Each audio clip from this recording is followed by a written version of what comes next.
Assalamualaikum sahabat Bepom. Apa yang harus sahabat Bepom lakukan jika ingin mengurus izin edar kosmetik golongan B?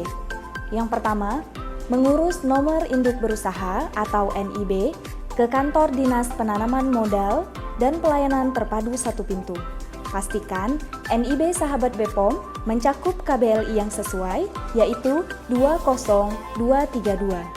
Kedua, melakukan pengajuan denah melalui e-sertifikasi.pom.go.id yang terintegrasi dengan OSS RBA.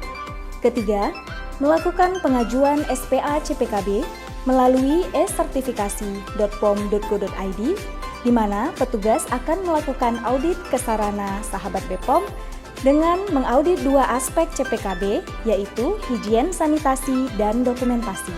Pastikan sahabat Bepom telah memiliki penanggung jawab teknis yang sesuai, yaitu TTK Farmasi.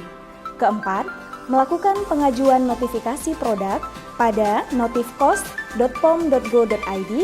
Pastikan sahabat Bepom memiliki dokumen informasi produk yang lengkap sebelum melakukan pendaftaran produk.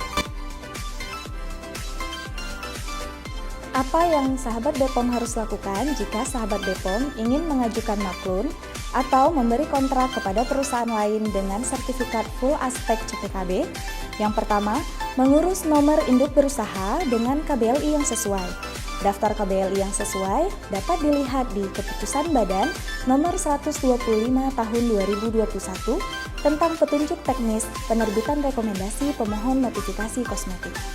Kedua, permohonan diajukan oleh pimpinan atau direktur perusahaan dengan surat keterangan tindak terlibat dalam tindak pidana di bidang kosmetik. Ketiga, pastikan sahabat Bepom telah memiliki penanggung jawab sarana yang sesuai. Keempat, petugas akan melakukan audit terhadap 5 dokumen, yaitu SOP tentang pengadaan, penerimaan, penyimpanan, dan pengeluaran kosmetika. Kedua, catatan stok kosmetika.